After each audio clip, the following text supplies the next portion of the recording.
When President Bush addressed the nation for the final time this week, the two-term commander-in-chief's face seemed etched with years of experience. And so, my fellow Americans, for the final time, good night. May God bless this House and our next president. And may God bless you and our wonderful country. Nearly a decade ago, a much younger-looking Governor Bush hit the national campaign trail for the first time as a presidential candidate. I've been a uniter, not a divider, in my state of Texas. Campaigning during the 2000 Iowa caucuses, Bush emphasized free trade as a backbone policy for rural America. The amount of corn that'll be moved if China gets in the WTO will rise from 250,000, metric tons to 7.2 million metric tons.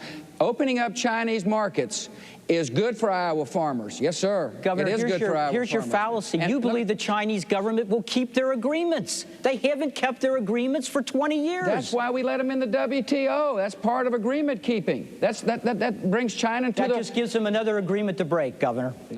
But only months after winning the 2000 election over Al Gore, many of the president's domestic proposals dimmed in light of terrorist attacks on September 11, 2001. Subsequent wars in Afghanistan and Iraq drew much of the nation's attention during Bush's first term. But agriculture and rural America faced their own challenges. President Bush's first choice for Ag Secretary, Ann Veneman, supervised the 2002 Farm Bill. And why I'm pleased to sign the Farm Security and Rural Investment Act of 2002.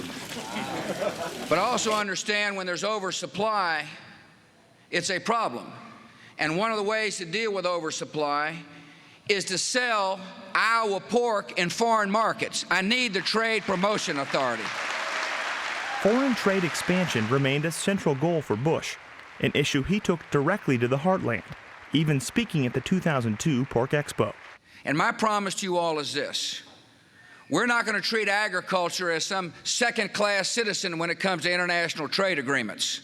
Bush's crown jewel of free trade would come 4 years later, in his second term, with the passage of the Central American Free Trade Agreement, or CAFTA. CAFTA will end these unfair tariffs against American products and help ensure that free trade is fair trade.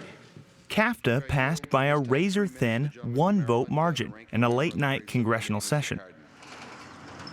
Late in 2003, America's first case of mad cow disease rocked agricultural circles across the country. Ag Secretary Veneman and the Bush administration scrambled to install food safety measures and calm an anxious public. Trade restrictions on U.S. beef would take years to recover from the positive BSE test, and some international concerns remain to this day. During the last 3 years, we've conducted over 800,000 tests to assess the health of our cattle herds. And today, because of our collaborative efforts and a strong scientific approach to dealing with BSE, we can say to global consumers with complete assurance, American beef is safe and it is good to eat. Bush would inevitably win re-election over Massachusetts Senator John Kerry in November 2004 and set his sights on a further overhaul of domestic policy. After Washington remained gridlocked over Social Security reform, Bush turned to immigration, hoping the guidance of a former border state governor could reform everything from guest farm worker programs to a new border fence initiative.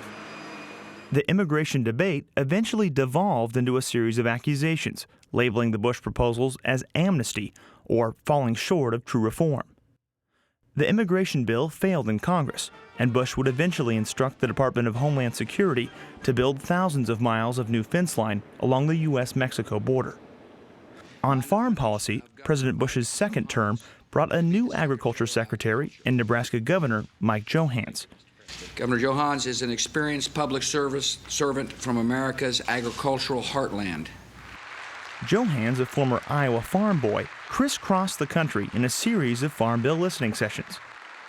Johans unveiled new Farm Bill proposals in 2007, aimed at reining in direct subsidy payments to American farmers. Despite more than 2 years on 2007 Farm Bill preparations, Johans left USDA to run for U.S. Senate in Nebraska before the bill even came to a congressional vote. Bush replaced Ag Secretary Johans with former North Dakota Governor Ed Schaefer in the months preceding a Farm Bill vote. In spring 2008, many of the subsidy reforms lobbied by Bush were not part of the final Farm Bill. The president used his seldom utilized veto power on the 2008 Farm Bill and was overridden the following week by Congress. I can tell you this based upon when I was there. I do feel he felt very strongly about the payment limits issue, so I would be confident in saying that that was one of the issues he looked at. While the Farm Bill wrangling on Capitol Hill may have given Bush a black eye, the president's endorsement of biofuels earned him high praise in farm country. America is addicted to oil. Bush's proclamation of American oil addiction was followed by doubling down on domestic ethanol production. The bill I signed today takes a significant step because it will require fuel producers to use at least 36 billion gallons of biofuel in 2022. When President Bush signed the 2007 energy bill, ethanol expansion and investment seemed to be at an all-time high. But concern was already growing in some livestock sectors. Corn prices were about to make a record run to well over $7. And so we're going to spend money on new research for alternative feedstocks for ethanol. I mean, we understand the hog growers are getting nervous. Bush's unfaltering defense of ethanol during the record food and fuel prices of 2008 all but endeared the president to perhaps his greatest legacy in farm country. While the Bush administration made little headway on global trade talks with WTO and faltered on its vision of lower farm subsidies, the two-term Republican may long be remembered for defending a homegrown fuel from America's heartland.